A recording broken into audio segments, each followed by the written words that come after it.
ಇನ್ನು ರೆಡ್ಡಿ ವಿರುದ್ಧ ಗುಡುಗಿ ಪಕ್ಷ ಬಿಡೋ ಮಾತನಾಡಿರುವಂತ ಶ್ರೀರಾಮುಲು ಅವರ ದಾರಿ ಮುಂದೇನು ಅನ್ನೋದು ನಿಗೂಢ ಆಗಿದೆ. ಆದರೆ ಜನಾರ್ದನ್ ರೆಡ್ಡಿ ಅವರು ಸಿಡಿಸಿದಂತ ಬಾಂಬ್ ಇದೆಯಲ್ಲ, ಅಂದ್ರೆ ಸತೀಶ್ ಜಾರಕಿಹೊಳಿ ಅವರನ್ನ ಹಣಿಯುವಂತ ನಿಟ್ಟಿನಲ್ಲಿ ಡಿ.ಕೆ. ಶಿವಕುಮಾರ್ ಶ್ರೀರಾಮುಲು ಅವರನ್ನ ಕಾಂಗ್ರೆಸ್ಗೆ ತರೋ ಪ್ರಯತ್ನ ಪಡ್ತಿದ್ದಾರೆ ಅಂತ ಅದು ಸಂಚಲನ ಸೃಷ್ಟಿಸಿದೆ. ಹಾಗೆ ರಾಮುಲು ಕಾಂಗ್ರೆಸ್ಗೆ ಹೋಗ್ತಾರಾ ಅನ್ನೋ ಪ್ರಶ್ನೆಯ ನಡುವೆನೆ ನಿನ್ನೆ ಎಲ್ಲ ಸುಳ್ಳು ಹೊಂದಿದ್ದ ಡಿ.ಕೆ. ಶಿವಕುಮಾರ್ ಇವತ್ತು ಆಫರ್ ಕೊಟ್ಟಿದ್ದೆ ನಾನು ಹಿಂದೆ ಅಂತ ಹೇಳಿರೋದು. ಅದರ ಜೊತೆಗೆ ಶ್ರೀರಾಮುಲು ಅವರು ಕಾಂಗ್ರೆಸ್ ವಿಚಾರವಾಗಿ ಬಹಳ ಸಾಫ್ಟ್ ಕಾರ್ನರ್ ಆಗಿ ಮಾತನಾಡ್ತಾ ಅವ್ರು ನಮ್ಮನ್ನ ಗೌರವಯುತವಾಗಿ ನೋಡ್ಕೊಳ್ತಾರೆ, ಅವ್ರು ಅಲ್ಲೂ ಕೂಡ ನಮ್ಮ ಬಗ್ಗೆ ಒಳ್ಳೆ ಮಾತಾಡ್ತಾರೆ, ಈ ಥರದ್ದೆಲ್ಲ ಹೇಳ್ತಾ ಇರೋದನ್ನ ನೋಡಿದ್ರೆ ಬಹುಶಃ ಇವ್ರ ದಾರಿ ಯಾವ ಕಡೆ ಅನ್ನುವಂಥ ಪ್ರಶ್ನೆಯನ್ನ ನಿಜವಾಗ್ಲೂ ಎಬ್ಬಿಸ್ತಾ ಇದೆ. ಬನ್ನಿ ಅದಕ್ಕೆ ಸಂಬಂಧಪಟ್ಟಾಗಿನ ರಿಪೋರ್ಟ್ ನೋಡ್ಕೊಂಬೋಣ.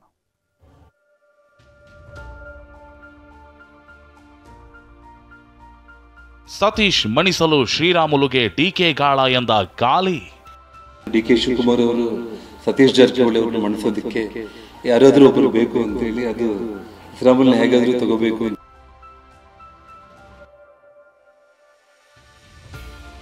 ರಾಮುಲುಗೆ ಆಫರ್ ಕೊಟ್ಟಿದ್ದೆ, ಬರಲ್ಲ ಎಂದಿದ್ರು ಎಂದ ಡಿಕೆ.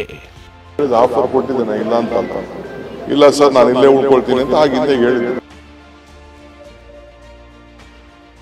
ತಮ್ಮ ವಿರುದ್ಧ ಗುಡುಗಿದ ರಾಮುಲುಗೆ ಪ್ರತ್ಯಾಸ್ತ್ರ ಎಸೆದ ರೆಡ್ಡಿ ಬಾಣವನ್ನ ಕಾಂಗ್ರೆಸ್ ಕಡೆಗೆ ತಿರುಗಿಸಿದ್ದಾರೆ.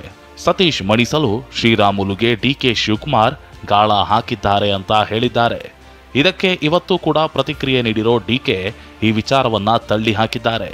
ಆದರೆ 2023ರ ಚುನಾವಣೆಗೂ ಮೊದಲೇ ಆಫರ್ ಕೊಟ್ಟಿದ್ದೆ, ಬರಲ್ಲ ಎಂದಿದ್ರು ಅಂತ ಬಾಂಬ್ ಹಾಕಿದ್ದಾರೆ.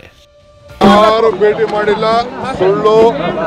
ಅವರ ಇಂಟರ್ನಲ್ ಪಾರ್ಟಿ ಪ್ರಾಬ್ಲಮೇ ಹೊರತು ನನಗೂ ಅದಕ್ಕೂ ಸಂಬಂಧ ಇಲ್ಲ. ನನ್ನ ಹತ್ರ ಪಾಪ ಅವ್ರು ಯಾರು ಭೇಟಿನೂ ಮಾಡಿಲ್ಲ. ಅವರ ಇಂಟರ್ನಲ್ ಜಗಳ ಏನೇನೋ ಅವರೇ ಬಹುಶಃ ಪಾರ್ಟಿ ಕಲಿಸ್ಬೇಕು ಅಂತ ಪ್ರಯತ್ನ ಮಾಡ್ತಾ ಇದ್ದಾರೆ. ಯಾವಾಗ ಸಿಕ್ಕಿದ್ರು ಹಿಂದೆ ಕೇಳಿದ್ದೆ ನಾನು, ಎಲೆಕ್ಷನ್ ಮುಂಚಿತವಾಗಿ ಕೇಳಿದ್ದೆ ನಾನು. ಅವ್ರು ಬರಲ್ಲ ಅಂತ ಹೇಳಿದ್ರು, ಕೇಳಿದ ಆಫರ್ ಕೊಟ್ಟಿದ್ದೇನೆ ಇಲ್ಲ ಅಂತಲ್ಲ. ಇಲ್ಲ ಸರ್, ನಾನು ಇಲ್ಲೇ ಉಳ್ಕೊಳ್ತೀನಿ ಅಂತ ಆಗಿಂದ ಹೇಳಿದ್ರು. ಒಂದು 50 ಜನಕ್ಕೆ ಕೇಳಿದ್ದೀನಿ. ಬಿಜೆಪಿ ಮನೆ ಒಡೆಯಲು ನನ್ನ ಹೆಸರು ದುರ್ಬಳಕೆ, ರೆಡ್ಡಿ ವಿರುದ್ಧ ಡಿಕೆ ರಾಂಗ್. 2023ರ ಚುನಾವಣೆಗೂ ಮೊದಲು ಆಫರ್ ಕೊಟ್ಟಿದ್ದೆ ಎಂದ ಡಿಕೆ ಸದ್ಯದ ದಿನಗಳಲ್ಲಿ ರಾಮುಲು ಜೊತೆ ಮಾತನಾಡಿಲ್ಲ ಎಂದಿದ್ದಾರೆ. ನನ್ನ ಹೆಸರು ದುರ್ಬಳಕೆ ಮಾಡಿಕೊಳ್ತಿದ್ದಾರೆ, ಪಾರ್ಟಿಗೆ ಬಂದು ಬಿಟ್ಟು ಮನೆ ಒಡೆಯೋ ಪ್ರಯತ್ನ ಮಾಡ್ತಿದ್ದಾರೆ ಅಂತ ರೆಡ್ಡಿ ವಿರುದ್ಧ ಡಿಕೆ ರಾಂಗ್ ಆಗಿದ್ದಾರೆ. ಈಗ ಪಾರ್ಟಿ ಕಾಲಿಟ್ಬಿಟ್ಟು ಈಗ ಮನೆನೇ ಹೊಡೆಯಕ್ಕೆ ಪ್ರಯತ್ನ ಮಾಡ್ತಿದ್ದಾರೆ. ನಾನು ಅವನ ಹೆಸರು ಮಾತಾಡ್ಬಿಟ್ಟು ನಾನು ಯಾಕೆ ಅವ್ನು ದೊಡ್ಡದು ಮಾಡಲಿ?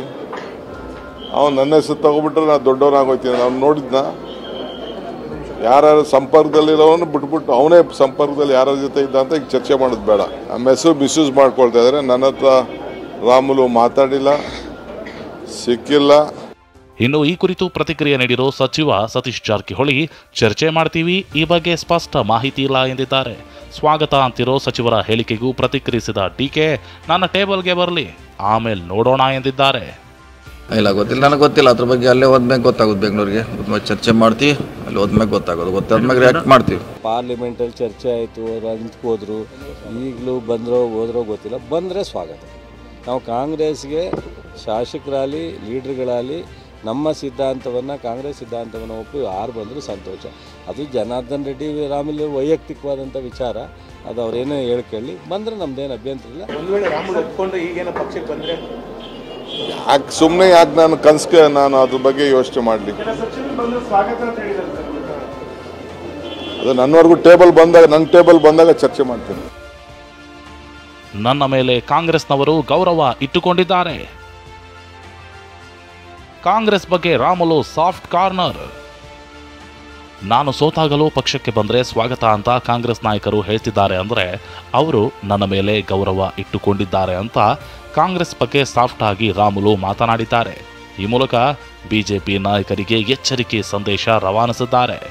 ಇವತ್ತು ರಾಮುಲು ಅವ್ರನ್ನ ಎಲ್ಲರೂ ಕೂಡ ಕರೀತಾ ಇದ್ದಾರೆ ಅಂದರೆ, ನಾನು ಸೋತಿದ್ರೆ ಕೂಡ ನನಗೆ ಶಕ್ತಿ ಇಲ್ಲ, ಅಧಿಕಾರ ಇಲ್ಲ ಇದ್ದರೆ ಕೂಡ ಅವರು ರೂಲಿಂಗ್ ಪಾರ್ಟಿಯಲ್ಲಿದ್ದಂಥ ರಾಮುಲು ಅವ್ರು ಬರಬೇಕು ಅಂತ ಇದ್ದಾರೆ ಅಂದರೆ ಎಲ್ಲ ಒಂದು ಕಡೆ ಗೌರವ ಇರಬೇಕಲ್ಲ, ಗೌರವ ಮುಖ್ಯ ಅಲ್ಲ. ಹಂಗಾಗಿ ಅವರೆಲ್ಲರೂ ಕೂಡ ನನ್ನ ಗೌರವದಿಂದ ಅವ್ರು ಕಂಡಿರೋ ಕಾರಣ ಕಾಂಗ್ರೆಸ್ ಅವರು ಏನು ಮಾತುಗಳು ಮಾತಾಡಿದಾರೋ ರಾಜಕೀಯವನ್ನು ಹೊರತುಪಡಿಸಿ ಪ್ರೀತಿಯಿಂದ ಮಾತಾಡಿದ್ದಾರೆ. ನಂತರ ಬೇರೆಯವರು ಕೂಡ ಅವರು ಆಫರ್ ಕೊಟ್ಟಿರ್ಬೋದು, ಕರೆದಿರ್ಬೋದು. ರಾಜಕಾರಣದಲ್ಲಿ ನೋಡಿ sir, we are in public ಡೆಮೋನದಲ್ಲಿದ್ದೀವಿ. ನಾವು ಪಬ್ಲಿಕ್ಕಲ್ಲಿರೋಂಥ ಟೈಮಲ್ಲಿ ಒಬ್ಬೊಬ್ಬರು ಮನಸ್ಸಿನಲ್ಲಿದ್ದಂಥ ಆಲೋಚನೆಗಳು, ಅವ್ರ ಮನಸ್ಸಿನಲ್ಲಿದ್ದಂಥ ವಿಷಯಗಳ ಬಗ್ಗೆ ಎಲ್ಲರ ಬಗ್ಗೆ ಪ್ರಸ್ತಾಪನೆ ಮಾಡ್ತಾ ಇರ್ತಾರೆ. ಒಟ್ನಲ್ಲಿ ರಾಮುಲು ಕಾಂಗ್ರೆಸ್ ಸೇರುವ ಚರ್ಚೆ ಜೋರಾಗಿದ್ದು ಅತ್ತ ಬಿಜೆಪಿ ಹೈಕಮಾಂಡ್ ಭಿನ್ನಮತ ಶಮನ ಮಾಡಲು ಮುಂದಾಗಿದೆ. Bureau report, TV9.